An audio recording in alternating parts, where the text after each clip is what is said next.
Cette semaine, j'aimerais vous raconter l'histoire de Rafi. C'est un étudiant en Israël, en Yeshiva. On est à quelques jours de Pessah 2004. La Yeshiva fonctionne à mi-temps pour permettre aux étudiants de préparer la fête comme il faut. Rafi est en route pour la ville de Beth Shemesh, à une petite cinquantaine de kilomètres de Jérusalem. Il regarde les rues animées, les petits-enfants jouent à la marelle sous le regard de leurs frères et sœurs pendant que les parents préparent la maison pour Pessah.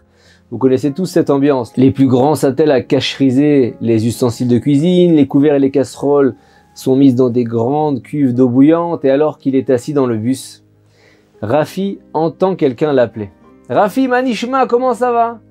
Kobi vient de monter dans le même bus que lui. Rafi le connaît très bien. Les deux jeunes gens ont étudié ensemble l'année dernière, mais cette année, Kobi travaille et loue un appartement pour ses 9 petits frères et sœurs. Leurs parents sont divorcés et les enfants ont été séparés dans plusieurs familles.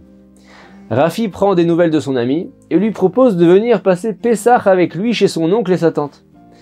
Kobi lui dit je dois organiser Pessah avec mes frères et sœurs, je peux pas m'occuper de moi et les oublier à moins que ton oncle ait de la place pour nous 10.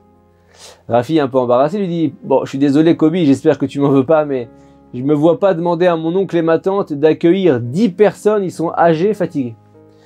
Et là, Kobi lui dit un peu agacé, bon, c'est pas de ta faute, Rafi, tout a toujours été facile pour toi, tu n'as pas de souci de telle chose. Si tu avais grandi comme moi, nous n'aurions pas eu ce genre de conversation. Et là, Rafi est surpris par le ton de son ami et il lui dit, mais tu crois que tout a été facile pour moi? Mes parents ne sont pas très jeunes, ils mènent leur vie de leur côté. Oui, c'est vrai, ils payent ma yeshiva et tout ce dont je n'ai besoin, mais la plupart du temps, je suis seul et honnêtement, je souffre de cette solitude. Et là, Kobi rebondit et lui dit, tu parles de solitude? Je vais te dire c'est quoi la solitude. C'est pleurer à n'en plus finir parce que tes proches n'ont pas de toi et que tu ne peux leur en donner. C'est réaliser que tu ne rencontres pas ta future épouse car tu as beaucoup trop de responsabilités à porter pour ton âge. C'est savoir qu'il n'y aura personne pour te soutenir dans les situations les plus dures et que ton seul espoir, c'est pleurer vers Hachem. Et là, la vérité. Rafi retient ses larmes. Il sort une enveloppe de sa poche, tout l'argent qu'il a généreusement reçu de ses parents chaque mois. Il tend l'enveloppe à Kobi et lui dit « Tiens, prends ça pour Pessah. Achète tout ce dont tu as besoin pour le seder avec ta famille. Ne lésine sur rien. Est-ce que tu m'entends? Ne lésine sur rien. » Kobi refuse. Il lui dit « Je ne suis pas ta caisse de charité. Je travaille, j'ai assez d'argent pour m'acheter tout ce qu'il faut. Si tu veux réellement m'aider, sois juste présent et écoute-moi. Ouvre ton cœur et fais preuve d'attention. Si tu veux utiliser ton argent pour une bonne cause, regarde simplement autour de toi. Il y a des tonnes de familles qui n'ont pas un seul shekel pour acheter de quoi manger pour les fêtes. Avec un peu d'argent, tu peux transformer ce qui aurait pu être un jour de jeûne et de tristesse, un Tisha B'Av en vrai Pessah. Les associations caritatives sont débordées et des familles passent entre les mailles du filet, tu sais. Il y en a partout qui en ont besoin. Les deux amis restent silencieux jusqu'à leur destination. Ils sont dans le bus, on entend juste le bruit de la radio avec les publicités des supermarchés, vous connaissez en Israël. Le bus entre enfin dans la ville de Beth Shemesh quand le programme de la radio est subitement interrompu par une annonce d'urgence. Une famille de 12 enfants va être renvoyée de son appartement dans 2 jours. Le père de famille a le cancer et doit faire des allers-retours à l'hôpital. La mère est en dépression. Elle doit s'occuper de 2 enfants en situation de handicap. S'ensuit une musique dramatique entrecoupée des pleurs d'enfants. L'annonce à la radio demande l'aide de toute la communauté. Rafi note le numéro à contacter. Et son ami Kobi lui dit « Tu vois ce que je voulais dire? Il y a de vraies personnes dehors, sans argent, sans toi. Donc si tu veux aider quelqu'un, malheureusement, il y a de quoi faire. » Le bus arrive à la station principale et son ami Kobi descend. Rafi descend, quelques arrêts plus tard, il est un peu perdu dans ses pensées. Avant d'arriver chez son oncle, il appelle le numéro de l'annonce et propose son aide. La situation est bien plus grave que ce que disait l'annonce à la radio. La famille a un montant exorbitant de retard de loyer pour pouvoir se loger et ils ont besoin de tout pour Pessah. On parle de dizaines de milliers de shekels.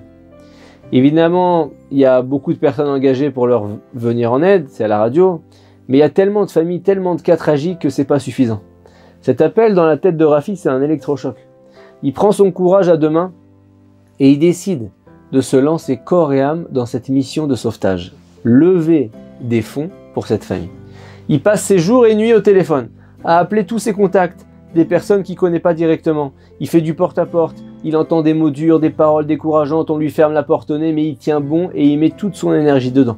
3 jours avant Pessah, il va dans les bureaux de l'organisation de bienfaisance déposer les fruits de sa collecte. Les responsables sont en train de faire les comptes de chaque billet, chaque pièce, chaque chèque reçu. Baruch Hashem, Dieu merci. Ils ont réussi à récolter la somme et un donateur s'est chargé des frais de Pessah. Le rabbin de l'organisation, le Rav Spira, regarde Rafi dans les yeux et lui dit « Jeune homme, tu comprends pas vraiment ce que tu viens d'accomplir, mais laisse-moi te dire quelque chose. Quoi que tu aies donné à cette famille, tu l'as réellement fait pour toi. » Rafi comprend pas très bien ce que le Rav lui a dit. Il l'a pas fait pour son ego, il l'a fait pour Kobi et tous ses enfants qui ont faim. Et là, 14 ans plus tard, nous sommes à la veille de Pessah 2018. Rafi est marié, il est père de famille. Yafa, son épouse, l'appelle et lui dit « Raphaël, on doit parler, regarde ce qui se passe ici. » Et là, Rafi regarde leur petite cuisine qui a l'air d'un champ de bataille. Moshe, leur fils de 10 ans, souffre d'autisme. Il vient de semer la pagaille dans la cuisine, sans parler du tableau sur lequel sa sœur a travaillé pendant des heures et qu'il vient de déchirer, et qu'ils n'ont même pas réussi à lui enlever des mains sans prendre des coups. Ils n'ont pas trouvé d'auxiliaire de vie disponible pour s'occuper de lui pendant les jours précédents Pessah.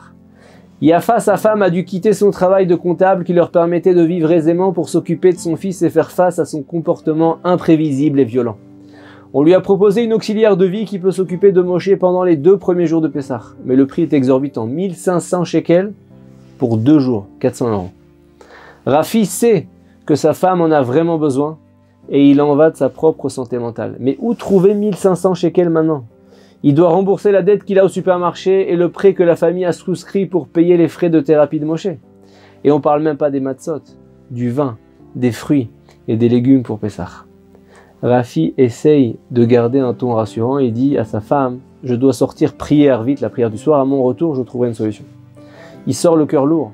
Sa vie a pris une tournure très difficile en 10 ans. La longue maladie de son père, le déclin mental de sa mère, la tension avec son frère qui gère les comptes familiaux et qui veut pas lui donner un shekel, leur appartement trop petit où ils vivent avec leurs 5 enfants. Après la prière, il sent une tape sur son épaule. Quelqu'un lui dit « Pourquoi tu fais cette tête ?» Il voit un fidèle de la synagogue qui s'inquiète un peu de sa situation. Rafi, il est assez réservé naturellement, mais il a besoin de vider son sac et il se met à tout lui raconter. Quand il finit, il se met à rougir. Comment est-ce qu'il a pu se confier aussi facilement en racontant tout en détail à un inconnu? L'homme lui dit « Rappelle-moi ton nom, jeune homme ?» Il lui dit « Raphaël Calfon ». Il dit « Attends une minute, ce nom me dit quelque chose. C'est toi qui t'étais impliqué personnellement dans une campagne de dons pour une famille qui allait être expulsée avant Pessah il y a 15 ans environ ?» Il lui dit « Oui, c'est moi, comment vous le savez ?» Et l'homme reprend la parole et se présente. Il lui dit « Je suis le Rav Spira, responsable de l'organisme de bienfaisance. Le monde est une roue qui tourne. Parfois on est tout en haut, parfois on est tout en bas. Tu te souviens ce que je t'ai dit quand tu es venu me donner l'argent? Je le dis à chaque personne qui vient aider un autre juif. Je vais te le répéter. Tu ne comprends vraiment pas ce que tu viens d'accomplir, mais laisse-moi te dire une chose, c'est ça qu'il lui avait dit. Quoi que tu aies donné à cette famille, tu l'as réellement fait pour toi. » Et là, le Rav met la main dans sa poche et sort une liasse de billets. Il les compte, il les donne à Rafi. Il lui dit « Tu n'as pas besoin de me rembourser, mon ami. Je te passe le relais.